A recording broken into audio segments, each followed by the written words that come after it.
Hi friends, నేను మీ Soujanya. Welcome to my channel Souji food and travel. ఈరోజు దసరా సందర్భంగా రెండో రోజు అయిన గాయత్రీదేవి అవతారం అండి. ఈరోజు నేను దర్శనానికి వెళ్ళినప్పుడు ఆ టైంకి హారతి జరుగుతుంది.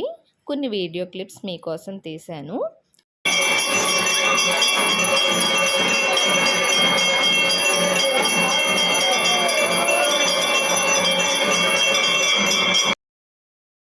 ఈ వీడియో కనుక మీకు నచ్చితే లైక్ చేయండి, షేర్ చేయండి, కామెంట్ చేయండి, సబ్స్క్రైబ్ మై ఛానల్.